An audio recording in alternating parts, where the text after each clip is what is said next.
Today I'm reacting to your SummerSlam Night 2 Hot Takes. Hot Takes is a weekly video series where I give you all a platform to be able to voice your thoughts, whether those are good thoughts, bad thoughts, or everything in between about the world of professional wrestling. So if you'd like to be featured in the next episode of Hot Takes, make sure that you're following me on X because I ask for your hot takes there after every episode of Raw, Smackdown, and every single WWE Premium Live event. The next one is Clash in Paris at the end of the month, so put that down in your calendar. By the way, if you are looking for my full review, nearly an hour with footage of SummerSlam Night 2, that's already up and available over on patreon.com/SantiZab. I can't post that version of the review here because it would just get blocked due to copyright, so go check it out. Both reviews of Night 1 and Night 2 and all of the Raw and Smackdown reviews are all over there with footage, so go check it out. Link in the description, link in the pinned comment. And as always, don't forget to subscribe to this channel, ring the bell for notifications. If you're a wrestling fan, I know that you're going to fall in love with this YouTube channel because we always upload daily wrestling content. All right, let's see what you guys sent in. This is John Cena's best match of his retirement tour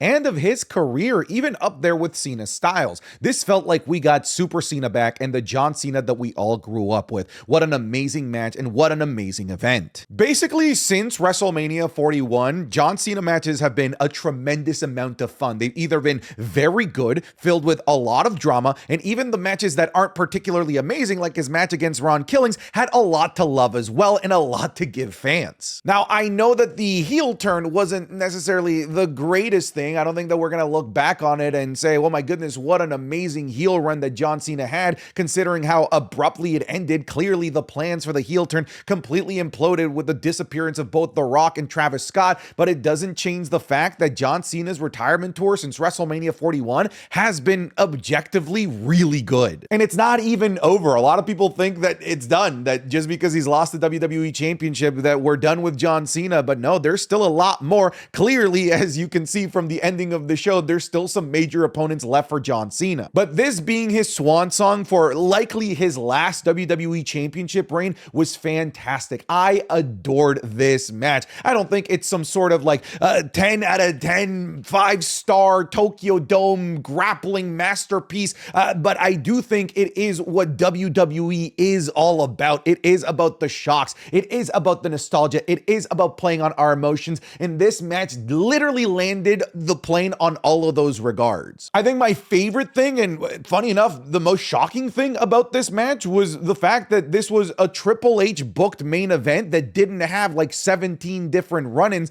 because that has seemed to be the blueprint for the Triple H era of major main events. I love the fact that they just allowed these two guys, the biggest face that the industry has seen in the last 20 years, plus the current biggest face in the industry, just go at it and fight and entertain fans for like nearly 40 minutes. I love that we had Super Cena back. I love that the colors came back. I love that his smile came back. Was it abrupt? Did we get no explanation really towards his babyface turn? Sure, but I can't help but smile seeing the guy that I fell in love with as a kid, John Cena, the colorful hustle, loyalty, respect, saluting, smiling John Cena back on my TV screens. And I love the way that this is the way he went out with his final championship run. Cody Rhodes was an amazing dance partner for John Cena. One of the things about John Cena is that he is notorious for being able to elevate his game and lower his game based on the skill level of his opponent. And I really believe that he met Cody Rhodes at his skill level and delivered a really, really solid match with some really fun spots and some pretty jarring things as well, like people kicking out of triple crossroads, triple AAs. Yes, was it goofy in that sense? Sure. But at that point in the match, my belief, like I've already suspended it. It's gone. I was fully invested in this and I love this main event. I will say infinitely better than their travesty of a main event that was WrestleMania 41. This almost felt like a love letter, like an I'm sorry from WWE to fans because of the mess that was the WrestleMania 41 main event. They said, we're going to allow them to have a good match. We're going to double their time. No interferences, no Travis Scott, no celebrities. Let's just let them entertain you. And that's exactly what they did. I still think from like a technical perspective, the AJ Styles match is better. Probably both like the SummerSlam match and the Royal Rumble match were better than this, in my opinion. And you could even make the argument as well as Money in the Bank 2011. But this is up there amongst my favorite John Cena matches of all time now, as somebody that adores John Cena. And man, that ending, the salute, our generations, I'm sorry, I love you. Dude, I'm going to be rewatching this match for years and years to come, which is not not something that I could say about the WrestleMania 41 travesty. If John Cena was capable of great matches like this, what was the deal with the stinkers with Solo and Austin Theory these last few years? I obviously can't answer this. I can only really give my, I guess my guesses here. I think part of the reason why we didn't really see great matches between John and Solo and John and Austin Theory was that the thing that he was doing at the moment, movies, was way more important than the one-off wrestling matches and tiny little runs in the WWE that he was having at the time of the Solo match and the time of the Austin Theory run. This time around, to me, it's very clear that the wrestling was number one and the movies was number two, which I think maybe inspired John Cena to give us vintage performances. On top of that, he probably knew that Austin Theory and Solo Sikoa matches weren't going to be part of his swan song, that this is his final swan song, that this is going to be the lineage of matches that people are going to remember. So he's probably going balls to the wall to make sure that we have a positive, lasting memory of John Cena's work rate when he finally calls it quits. And we talked a little bit about his ability to be able to raise his game based on the talent that he's with. Like, you got to remember, like, this guy has given AJ Styles his best match of his WWE career, arguably. He's given CM Punk the best match of his WWE career, arguably. And that's because John Cena is such a good blank slate to work with for these guys, and he's able to elevate his game to their level, just like he's also able to, lower himself to some pretty shitty matches as well. Cardi B, the least used special celebrity host in WWE history. I think that that's a good thing.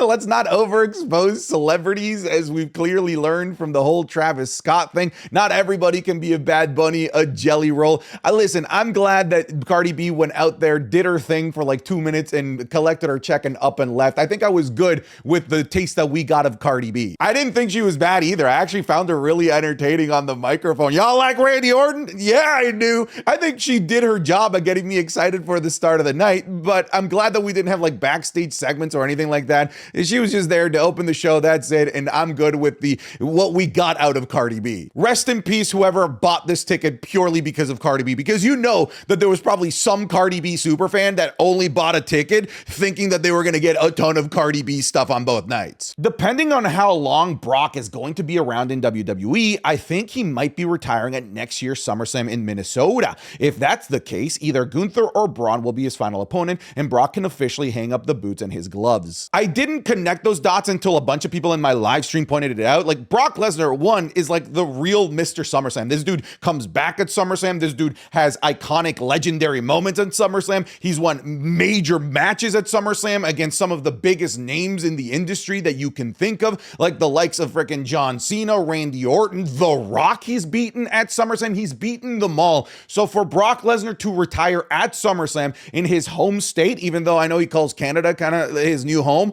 I think makes sense. Like, I absolutely see it. In terms of his final opponent, you mentioned Gunther and Braun Breaker. I think that those are both opponents that Brock Lesnar should absolutely be facing if this is like a full-fledged final run, and this is like just like a one-off for John Cena's retirement tour, as a lot of people are speculating. If he does have a proper run with multiple matches with multiple people, Gunther, Braun, Jacob Fatu, these are all names that he needs to face. In terms of who should retire him, I don't think it should be Gunther. I think it should be Braun Breaker. Gunther already got to retire Goldberg, and apparently he's the one that's slated to be John Cena's final match. So for him to retire potentially Goldberg, John Cena, and Brock Lesnar, I think that might be a little bit too much weight to bear on the shoulders, even if you are the ring general. Now that it's over, is it safe to say that Cena's heel run was a waste of over half of his retirement run? Heel turn? Great. Almost everything after? Meh. Then just as it got good, thank you, Punk, they ended in one promo on the Smackdown before SummerSlam, and for what? Brock? Very odd run. I do agree it's a very, very odd run, and if you really want to split hairs, I would agree that, like, in the grand scheme of things, I do think that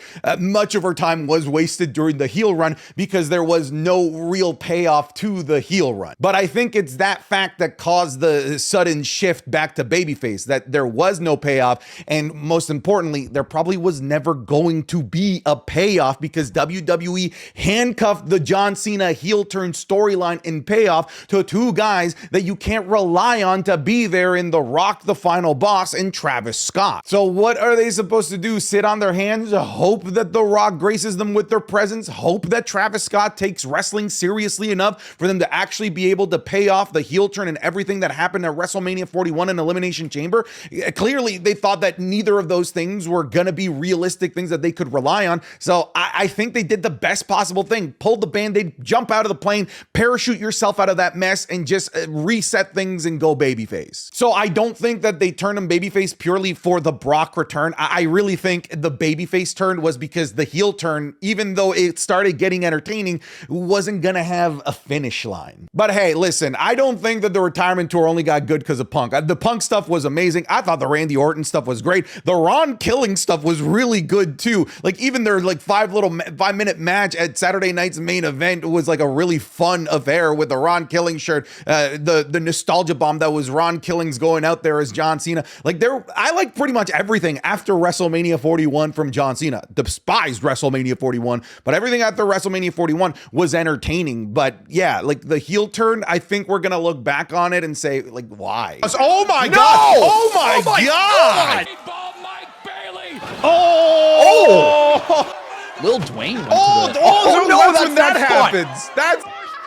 Oh, she is not landing on her feet. She did not land on her. God damn it. That was a sneak peek of this week's Wrestling is Cool Match Club, available exclusively on patreon.com/SantiZap. This week, we're going to be looking at Jon Moxley versus Kenny Omega in an unsanctioned match in AEW back in 2019. The Rock versus Triple H versus Kurt Angle for the WWE Championship at SummerSlam 2000. We're going to be looking at an absolutely insane backyard wrestling match with one of the craziest spots that I've ever seen. A women's wrestling classic between Maika and Suzu Suzuki, and a banger of a match between Konosuke Takeshita versus Speedball Mike Bailey. You're gonna get all of this, plus all of the other matches that we've already covered, plus the Raw reviews, Smackdown reviews, and all the other series that are exclusive over to Patreon. So go check it out. Again, it's patreon.com/SantiZap. If you're already a supporter over on Patreon, we thank you. Without you, I wouldn't be able to do what I do as often as I do. So go check it out. Link in the description, link in the pinned comment. Let's get you back to the video. That's how Cena had to lose. There was no other way. The biggest babyface ever deserved to go out being beaten clean and respectfully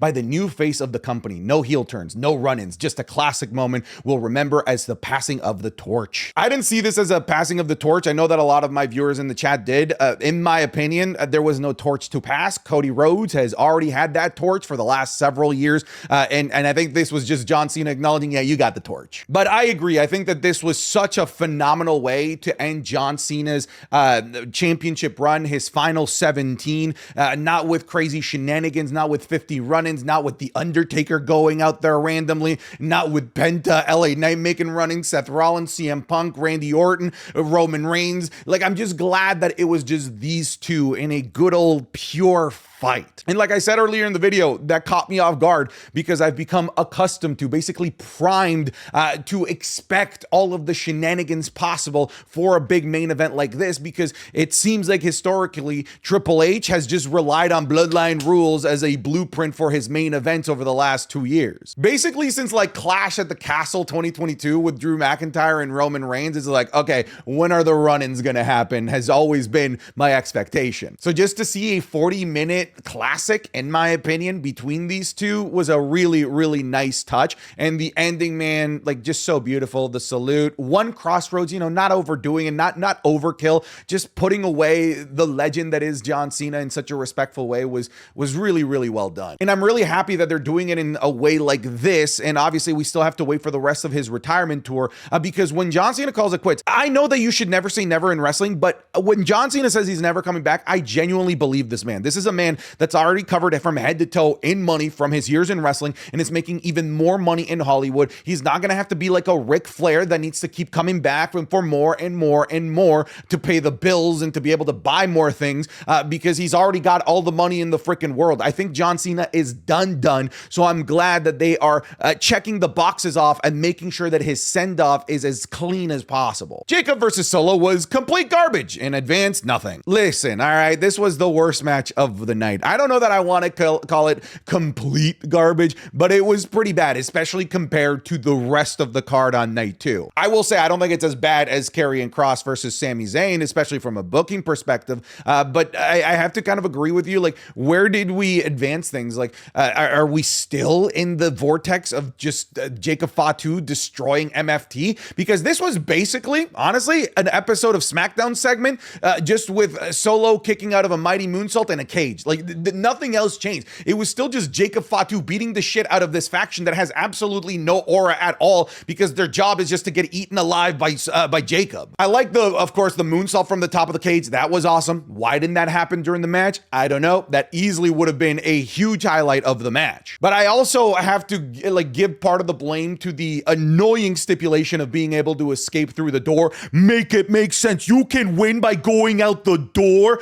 I've never resonated more with Jesse the Body Ventura than I did in this match. Just seeing basically the entire choreography of this match, Solo trying to get out through the door for like 90% of the match, to me really killed it. Partly because it removed all verticality from a match that is supposed to have verticality. You're supposed to have all of these wow, ooh, is it gonna happen? Is it not gonna happen moments in a cage match? And when you're basically just flat leveled, only trying to go out the door the entire time, you remove that element of shock and awe that could potentially happen when you use the verticality of the cage. They didn't use the verticality of the cage until after the match, where there is no more drama. Yeah, this was disappointing. I do think that they're probably going to continue this. Like, I didn't see this as a definitive end because of the screwy finish and how many people needed to get involved.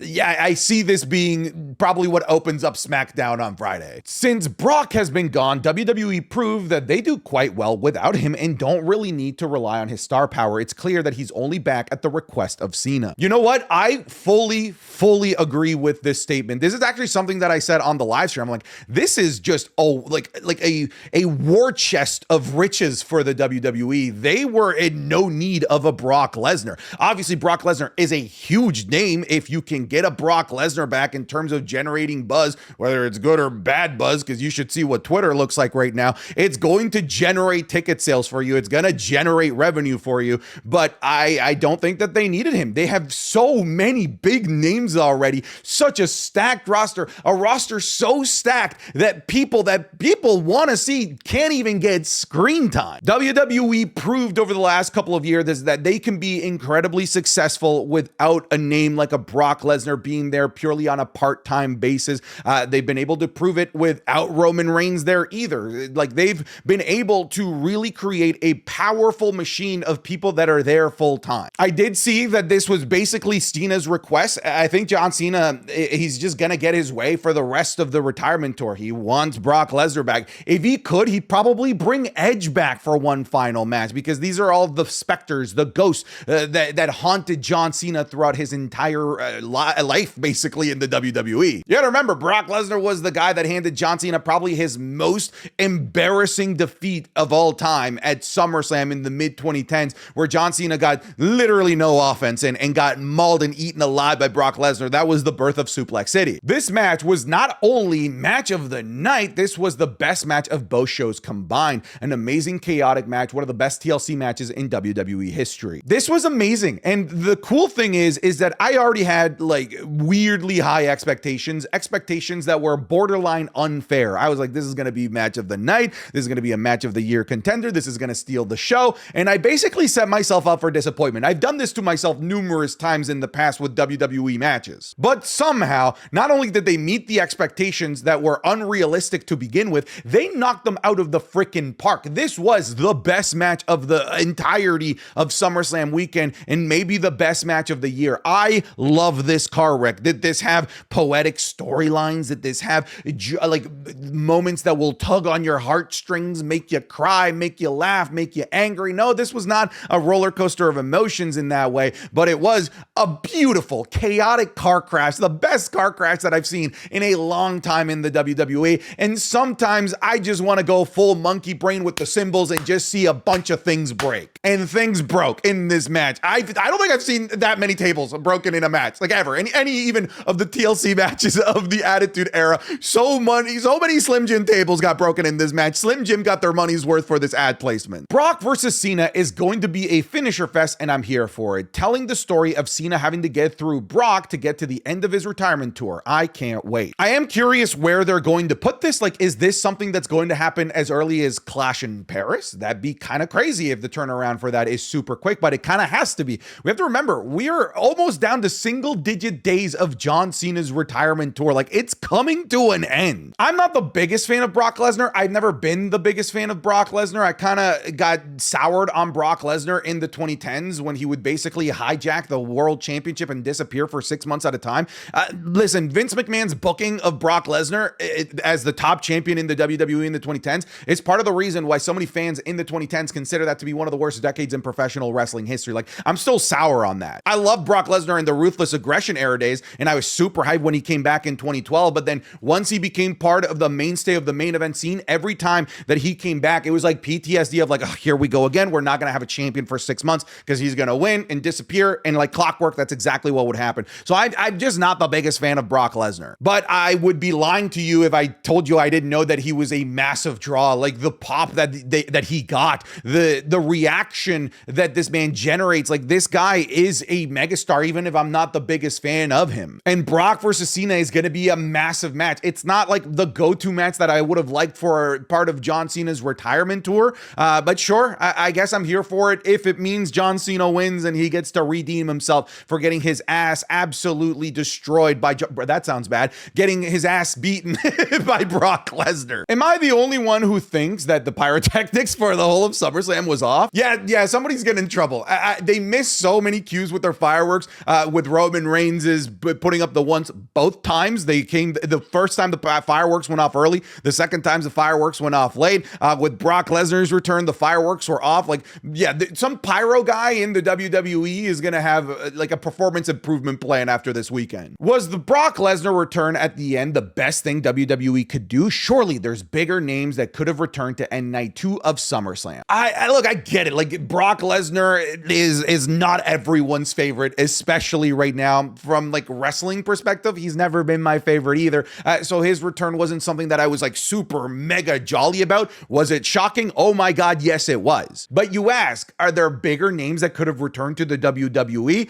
I don't think so. Like, I think what's the bigger name over Brock Lesnar right now that WWE could bring back? CM Punk, been there, done that, already back in the WWE. The only other one is The Rock. And if The Rock came back, all of these hot takes would have been about how pissed off they are that The Rock is back. So I think the answer is kind of no. I don't think that there's a bigger name. I think that that's the biggest name that they could have brought back to the WWE that was available. Santi, I think the MVP of SummerSlam for me is Candice LeRae, as this woman, whenever there's a ladder match involved, she sells it like crazy, and this really did make the TLC match even more quality than it already was. What a woman. Yeah, can we get 5 big booms in the comment section for Candice LeRae? Good Lord, that spot was absolutely nasty. In a spot where there was 4-corner table of continuous carnage, where DIY went through 4 tables, the craziest moment goes to the person that wasn't even in the match, Candice LeRae, going knee first from the top of a ladder in the ring to the outside through a ladder. The gnarliest spot of the night, easily, and obviously mad respect for Candice LeRae for taking that moment. She stole the show with that spot. SummerSlam cleared WrestleMania by miles. I'd be very curious, like, let's put it pound for pound, side by side. Is WrestleMania like worse than SummerSlam? I would say that SummerSlam is better, even pound for pound, but not like light years better. I think the reason why I think SummerSlam is way better, though, is because of how we're walking away from the show. We walked away so disheartened, so disappointed from WrestleMania 41 that it actually damaged like the stuff that happened before it. Meanwhile, here with the massive return of Brock Lesnar, with the crazy awesome match that was John Cena versus Cody Rhodes, the feel-good moment there at the end with Cody and Cena, we walked away. We got to walk away happy from the show. I know some of you guys are not happy about the return of Brock Lesnar. Maybe stop at the Brock Lesnar part. Like, the John Cena, Cody Rhodes stuff was objectively really good. Meanwhile, the WrestleMania 41 ending, like, just damaged so much of what came before it. The fight in the crowd was better than the fight between Fatu and Sikoa. Yeah, for those that don't know, apparently a fight broke out in the stands. There is footage of it, and yeah, man, I think I was more invested in that fight than I was in Jacob versus Solo. Cena had to go face for Brock, and that match was 10 times better with him being himself. The crowd didn't have to be confused anymore, and Cena deserved to have 60,000 hoping that he wins one more time. Yeah, you know what? Like, the fact that he was babyface for that match, I really do think added to the emotion of that match. It really added to the nostalgia wave of that match as people were just reignited with a passion and a love for Cena when his colorful entrance hit, when he was running to the ring, when he was chatting with Stu, when he was smiling during the championship match announcement. It just felt like we were back. It felt like we were in the right place. It felt like we were in the place that we should have always been in the first place. And that created a really rowdy environment for that match. And I really think it made the match better because of that. I'll take a Lesnar return over The Rock anytime. At least Lesnar is committed to pay off the story. Now we got to have Lesnar versus Gunther down the line. Yeah, we already talked about like Lesnar versus all of the possible dream matches that can happen. I don't know if we'll get those dream matches because it's possible that this might literally just be a one-off with John Cena.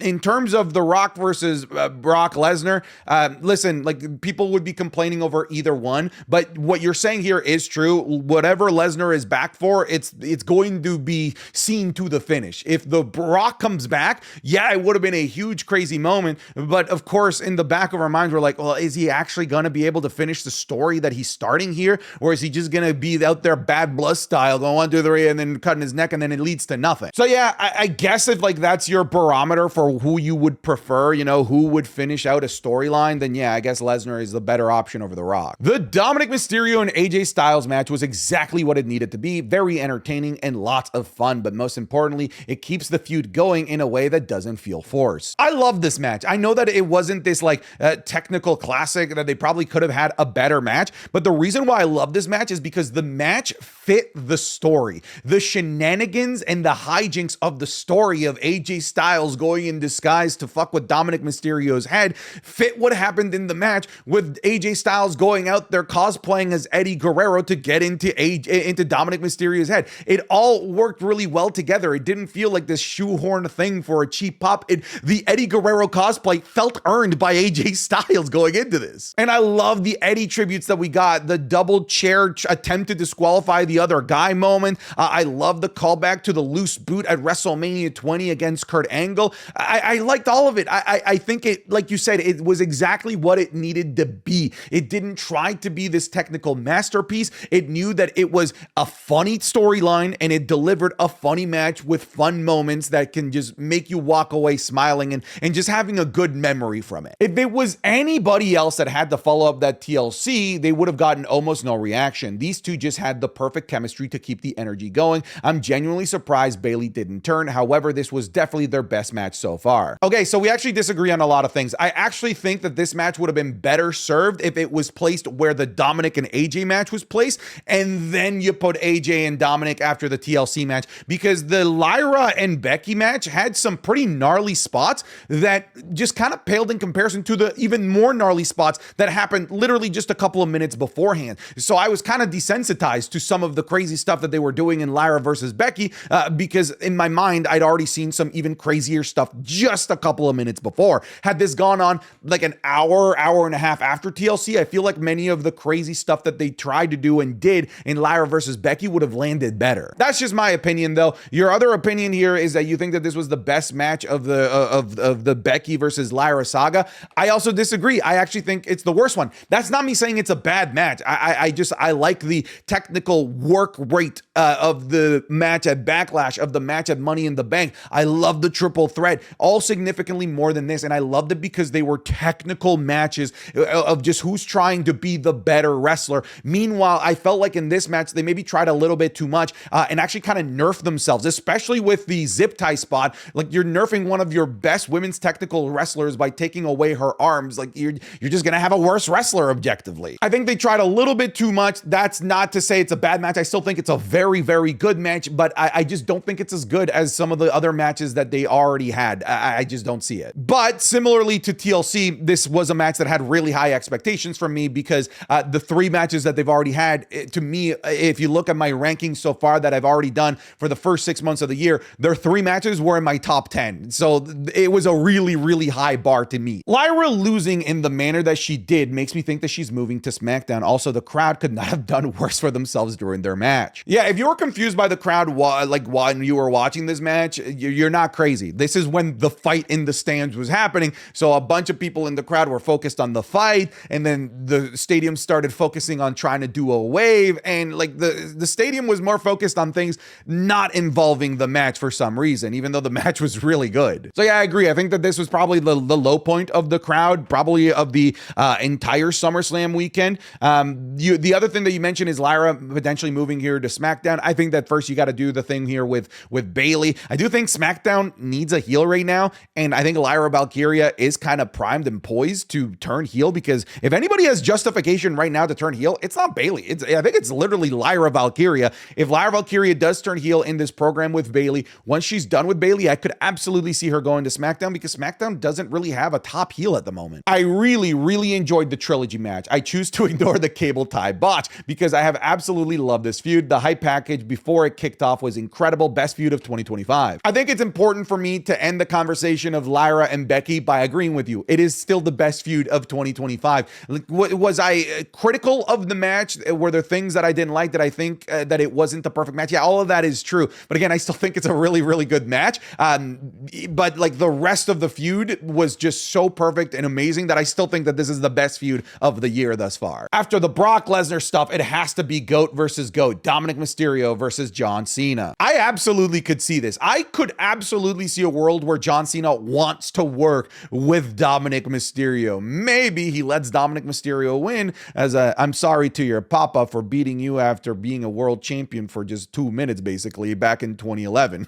But yeah, you gotta have John Cena go after the IC championship now, right? I know Brock Lesnar is in the way. You gotta do the Brock Lesnar thing between now and his retirement. But this is like the other match that to me is at top of mind. Like I want to see Cena try and go after the Grand Slam, because him and Dominic Mysterio, like that to me is a dream match. I can't decide which one was better. Help me out, Santi. Both were amazing, but I did like the SummerSlam one more. I did. I just thought that the chaos on it was just like way nuttier, way scarier, and everybody came out safe as far as we know as of the making of this video. I'm going to say the SummerSlam one was better. Considering how strong the women's tag champs are, I wouldn't mind seeing Rhea and Io Sky going up against them. It could be something fresh for them, stepping away from the world title scene for a bit. I actually didn't consider this, because in the triple threat match, which I thought was very good, they were basically a tag team. They basically teamed up against Naomi for a huge chunk of this match, and Naomi's going to be busy with Stephanie Vaquer, and there are some other new opponents that Naomi could be facing now that she's on Monday Night Raw.